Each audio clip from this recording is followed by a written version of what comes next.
story for you guys. Rabbi Chaim Gutnick, a rabbi from Australia, was visiting the Lubavitcher Rebbe.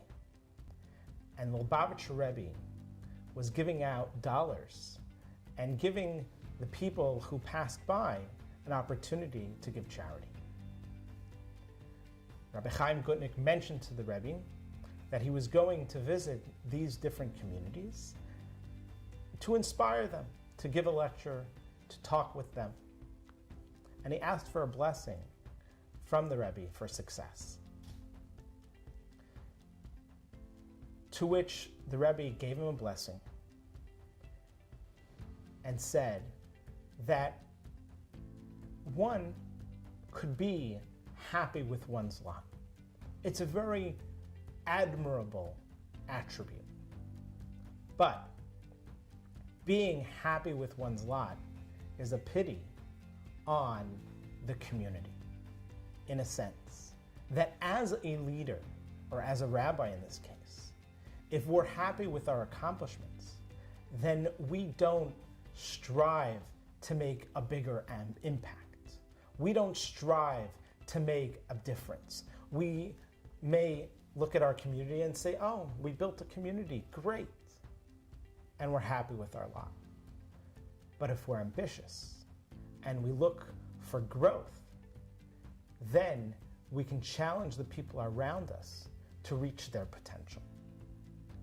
And I think that in this week's value, when we focus on being happy with one's lot, we need to understand that being happy with one's lot, being content, doesn't negate the idea of being ambitious and striving for more success. Hey everyone, welcome to the next episode. It's so good to see you. I want to dive right in because I'm very excited about this next attribute that you're going to be sharing with us and that we're going to be kind of toying with back and forth, because I feel like for so long I've been living in, again, I keep saying the binary, that this or that either you're happy with your lot, and so that means that you kind of rest on your laurels, or you're super ambitious, so you're never satisfied. Right. And if I've learned anything about Jewish wisdom, is that it's not this or that, but it's, well, can we find space for all of that? Like, what about both? So I'm excited to hear from you a bit more about how to achieve both and all and everything. Well, I think that one of the challenges that we find ourselves in is when we look around us and see other people's success, we can look very critical on ourselves. We often put ourselves down, and depression and looking down at oneself is one of the most terrible things that a person can do. Depression is detrimental to success. You know, sometimes it's chemical, and sometimes it's just that we're in a funk where we're just in that terrible sort of situation where we just can't get out of it, and we look into other people and we say, oh, that person has it great, and that person has a perfect family, and that person's able to raise, all the kids are all dressed perfectly, or that person is, found their match and has success in business, and it's all picture perfect. And we look at ourselves and we're like, okay, I haven't reached that success, and it can be depressing. But depression is a terrible thing when it comes to getting over that perspective of looking at other people's success. And, being content with our lot. In Hebrew, it's samech b'chalko. I'm happy with my portion. That happy with our portion is not looking to other people, but saying, I have beautiful things in my life that I can be thankful for. And recognizing that. Yes, other people may have greater success in those ways, in those measurements. But if I'm satisfied or happy with those, it doesn't say actually satisfied, it says happy. Because I'm happy, that mindset of happiness, that I am happy with my lot, gives me the ability to be content so that I can then also grow.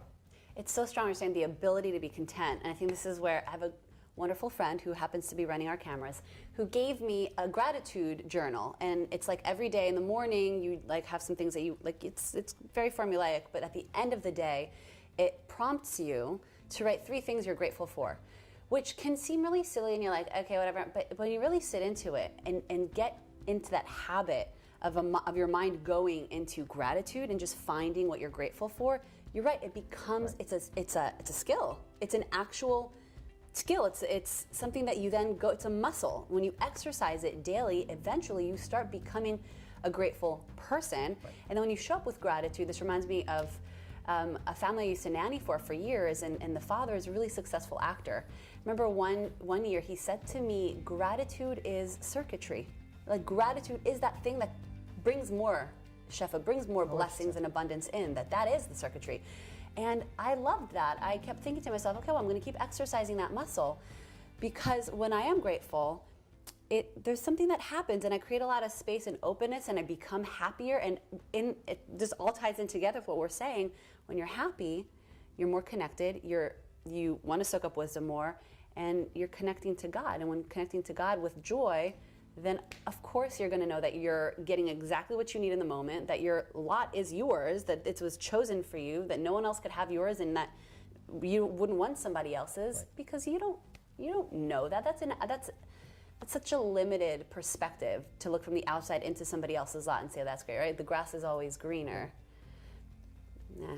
And I think that also there's an element of being, we talk about ambition and wanting more success. There's that drive for success that is controlling, that is all-encompassing, that is enveloping every aspect of your life, and in itself is chaos. And then there's driving your ambition because you're happy, because you're happy with your lot, in a sense that personally, what drives me to be more successful is that I will be able to give to my family more.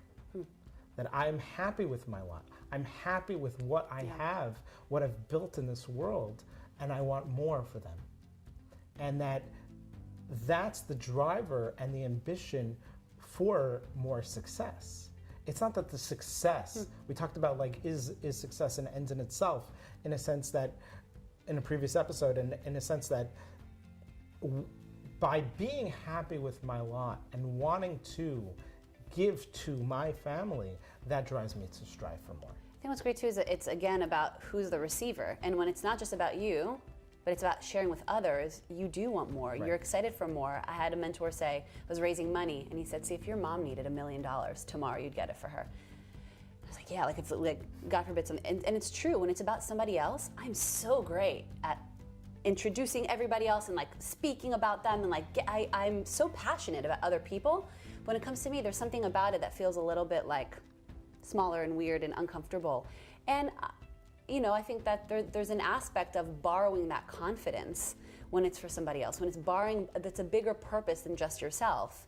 And I think that's a really valuable perspective shift to have, and what an opportunity to have when you have a family. Right. And an incentive for me. And I think I look around in my generation, we're not getting married or staying single longer, we don't want kids, and I'm not judging that. I think that a decision is a decision, but what an opportunity to expand your desire and your ambition is then to have a family and kids and all that. Well, I think also is that being happy with one's lot is not my lot.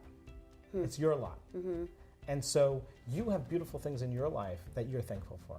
I have beautiful things in my life that I'm thankful for, but it's me looking internally and saying, this is what I'm thankful for me. I can tell you what you should be thankful for. Nice. And so I think that no one person is the same, and so no one lot is the same, and no one's portion is the same. And so it's all relative to how do I look into my life and be thankful for the beautiful things that I have, and how do I not take those for granted?